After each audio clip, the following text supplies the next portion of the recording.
Okay, so we're here with Edmund at the Haken stand. Haken Audio. Haken Audio. In the wonderful Bungeladorf at Superbooth 2025.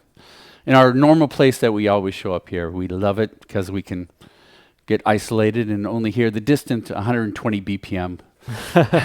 It's a very tranquil space here. It's really nice. Yes. I'll try to stay awake then. So, what have you got to show? We're going to be showing what we continue to show, since we sell the Continuum, just our support and our regular evolution of the Continuum Fingerboard. So the things I'm going to be showing is this Continuum Fingerboard, which is our instrument. It's our polyphonic controller. It is MPE, but it has its own internal sound engine. It was our first product that we developed with Lippold Haken and myself at first, and now with Christophe Duquesne. It is this beautiful, expressive, intimate controller made for a lifetime of relationship with a performing instrument, like a violin, a master violin manufacturer, or a luthier for guitars. We're constantly looking at refining and improving upon the hardware and also with the firmware for our product. So today, what I'm going to be showing you first is some of the new sound algorithms that we have, and one of them is inside this preset. This algorithm is a improvement, not really an improvement, but a different take on our resonating filters, these biquad filters. And this biquad process is something that's actually rather fundamental to physical modeling. And physical modeling is a very generalized term. So resonant biquads can be used to make string sounds. They can, if you put them into feedback systems, they make woodwind and string type of sounds. In this particular case, I have something that's rather metallic sounding. And the beautiful thing about this is that what can happen with biquads is it's easy to have them become unstable, because if you can imagine what's happening here is there's this energy that's circulating and circulating and circulating, and if you make that resonance very narrow, it has a tendency that possibly escape and then become like explode. So, and we can avoid that kind of situation with this new biquad. And here, it's relatively resonant. But let me just play a little something too. I'll just go through some of the timbre changes and the sort of things that we can do here.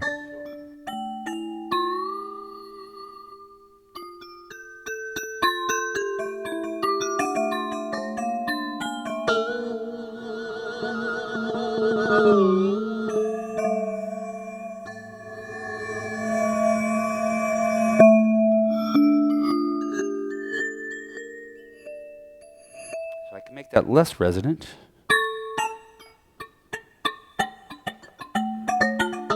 Or more resonant.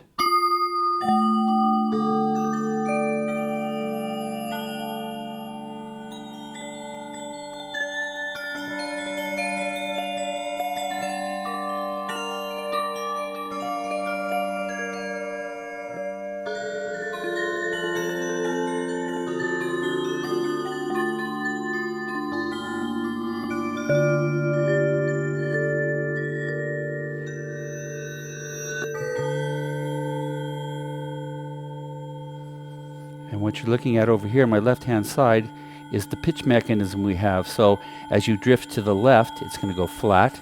And you drift to the right, it's going to go sharp. And when you're in the center, you're at concert pitch.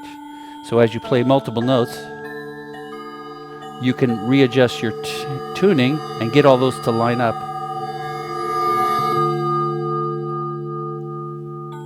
Wonderful. Inside this preset, designed, it's using a feature we have which is called the touch area, and it's a feature that we've had for some time recently in the Continuum, but it's actually underutilized. I tend to use it a bit, but not many of our users use it, and I think it's a really powerful performance technique because we have a very big playing surface. People tend to play the Continuum because it's tricky to play. They play it monophonically. And so when you have a big surface like this, it's nice to be able to use parts of the surface for different aspects. So in this particular sound, this part of the surface doesn't do anything, but it acts as a processor of the sound that's played by the right hand. So I can play something. So now I've captured the sound in a DDL, and I can control the pitch.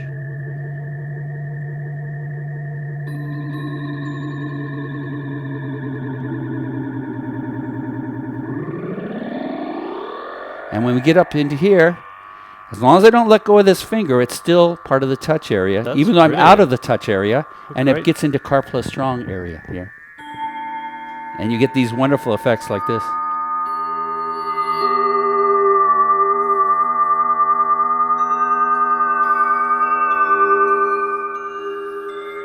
But then as soon as I go down, we can get rid of it that way. Incredible. Yeah. It's a very dreamlike experience listening to it. You know, it's a beautiful thing to play because what we're really proud of is the human instrument interface is really, really short. So you notice, like when I was doing that car plus strong, minute changes to my finger were just changing the pitch, and you can tune things in wonderful ways. Like in this preset here, which I'm using the same touch area, and then I have a performance area over here. Now this is different. This one is set up to be kind of like a, it's inspired by the violin, but it's not really a violin. When you hear it, you'll say, okay, well, that sounds like some kind of like a violin performance. But really what it is, it's, when we design presets, we say, okay, I want to do something that sounds, I'm going for a violin. But as you do the design, two things happen. You run into the practical limitations of what you can do. You run into the philosophical thing of why do you want to reproduce exactly a violin? And it just takes you slightly off into a space that is, it still becomes a very performance thing, and people will listen to it. They say, that kind of sounds like a string, but it's something different. And there's something different is the thing that's positive about it. So yeah. So again, we have a touch area. That touch area can be flipped. It can be resized. So I think in that last one, it was over here and it was a smaller area. And so now I have a slightly larger area, completely definable for every preset designed or not there at all. And then when I play over here, we don't get any notes. And when I play here, I'm still getting the reverb of that. Okay. So I'm not getting anything over here. So if this is my right hand on a fret, my left hand of a violin would be, but in this case, the right hand, this is the fretboard, and over here's the bow. I can get note volume from the bow.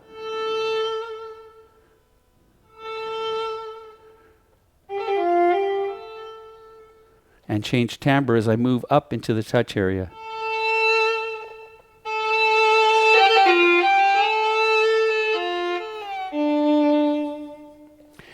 Beautiful thing about this is because I can play light, I don't need to dig into the surface very much to play quickly.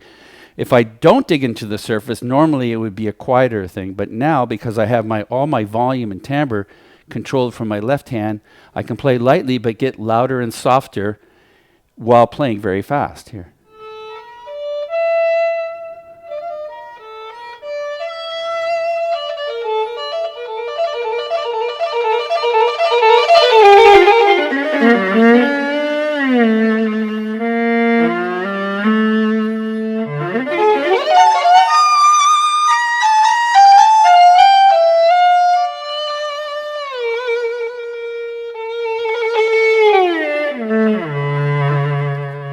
Polyphonic.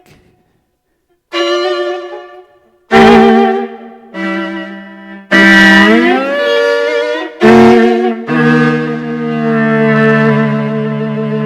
here we can get the timbre shift. And we can get into some interesting harmonic area by moving up in the Y direction.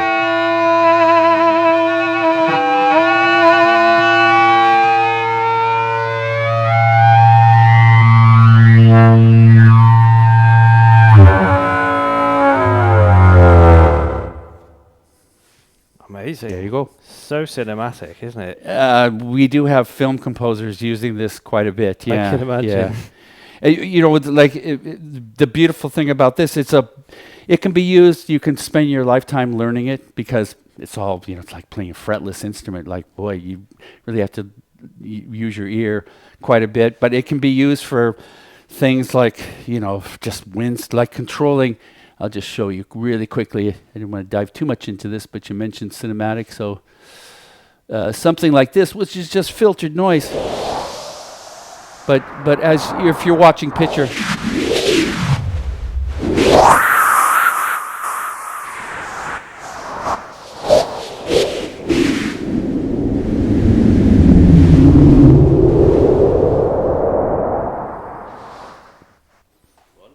Wonderful. Yeah. In terms of presets and things, like presets, how do people access them and load Well, them you can access them through the interface here. So if I just want to go and change presets, these are numbered a numbered system that we have. Okay. So it's pretty straightforward. So now I've just dialed up a choir sound.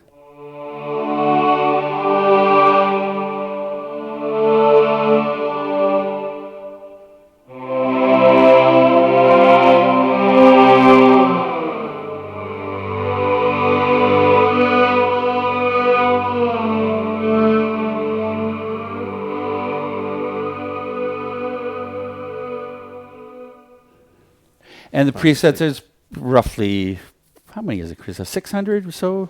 Somewhere around there. And the presets are compatible in our EaganMatrix engine. So we have presets in the Continuum, completely compatible with presets in our other products like the Continuum Mini and the EaganMatrix module, which we can just talk about really quickly a little later. And also in our new Micro. And also those presets are compatible with the Osmos. So our EaganMatrix engine is inside the Expressive Ease Osmos.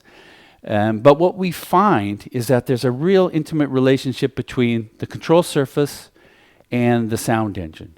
So it doesn't, even though you could play the same preset, what you end up usually doing, and almost exclusively doing, is custom designing the presets for the instrument. So Expressive E took our presets, modified them, brought their own new presets because it's a keyboard interface. So here, you know, normally we have pressure, which we call Z, and then we have Y.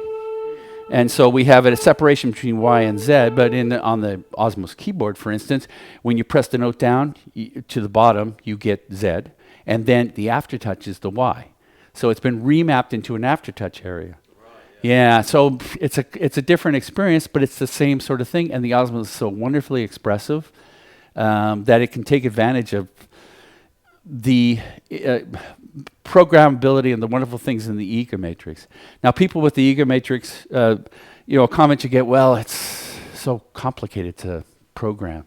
And so what we've been getting into now is this concept of overlay. So if you're familiar with the way Reactor works, and Reactor works with ensembles, and so if you have a Reactor patch and you have an ensemble, let's say like Massive, I believe is like a Reactor ensemble, it's like a curated set of controls that have been set up so that you're diving into a particular thing that's more familiar, rather than getting into the patching environment that we have with the Matrix.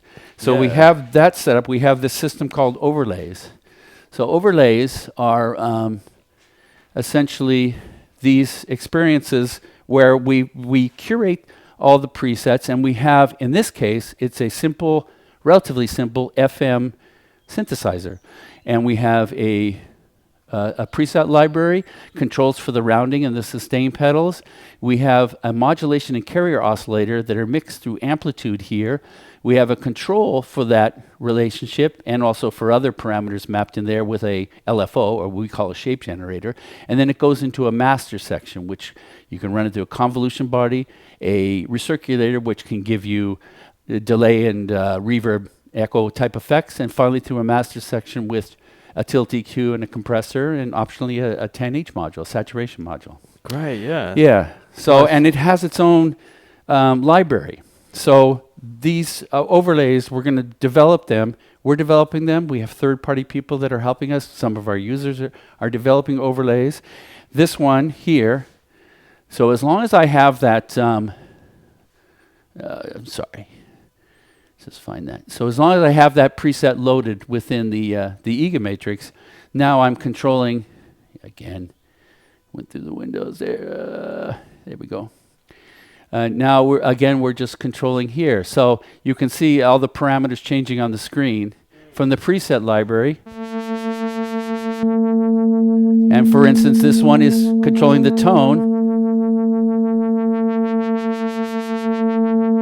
of the carry oscillator. I can mix in a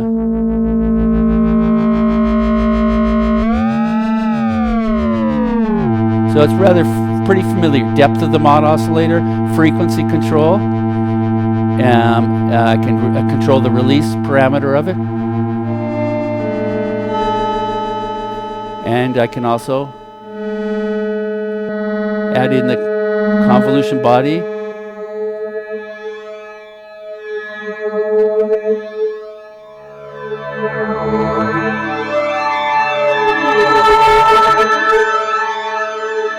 And like I say, it has its own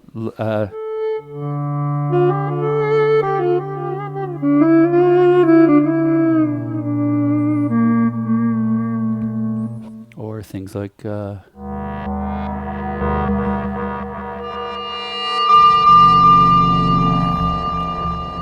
and so it really is a nice way to say, oh, I just want to get into FM timbres. There's certain things about a particular preset. I like it, but I don't change it. And learning the matrix is really tricky. Then you can have overlays that focus onto particular things. So we have like this one that does FM currently, and this is another wonderful one. This is an emulation of the Genie oscillator that's resonant in the Violin. And so that was a wonderful instrument. We didn't attempt to replicate an Violin because it has its own interface. But this one is that oscillator and the relationships of this. I should give you, Chris, a quick. I again changed the preset to the Genie. And when these are released, well, they're released now, but when they're full featured and implemented, that'll be an automatic process. So I think I've got it running here. Let's go.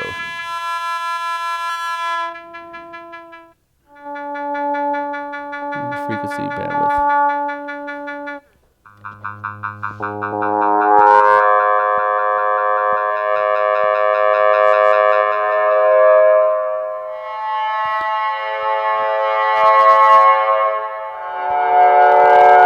It's a very interesting nasal sound.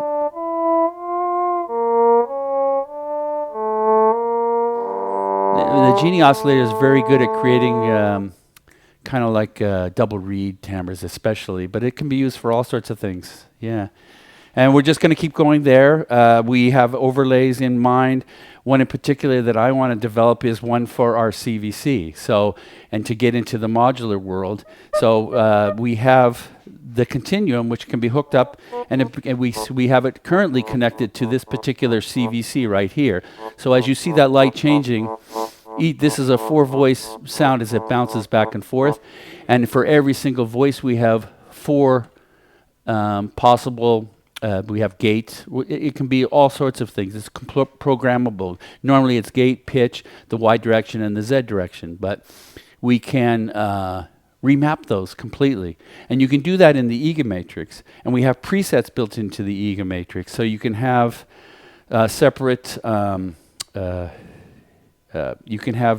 separate versions of every single output, like maybe some of them you want to have as shape generators. So currently, that CVC is available within the micro CVC in Eurorack format.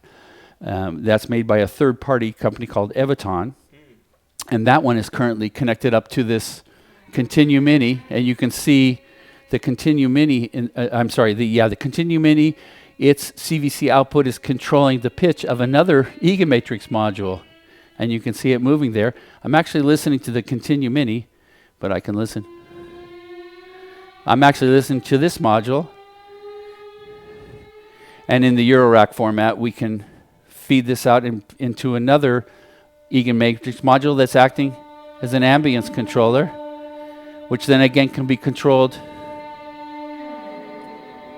And so in this case, I'm using string thing to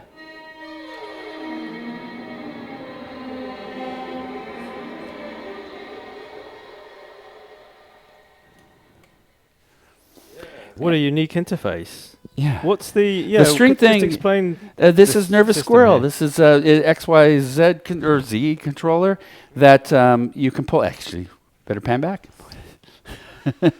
It's crazy.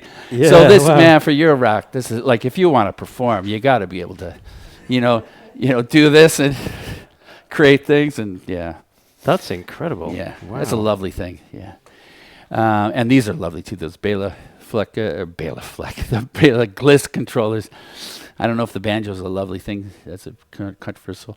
And what we're going to do with the CVC is we want to. This is we decided. Well, in the world of Eurorack is so big, we really need to make a full-featured Eurorack version. So that's what we're doing. Support for the same thing in Eurorack format. This is just a non-functional prototype right now. But and then it's also configurable as a dual configuration. So if you really have a big modular system, you want to control it. So yeah, great. Yeah. Okay. Well, thank you very much for showing us that. Yeah, you're most welcome. Yeah. Thank you.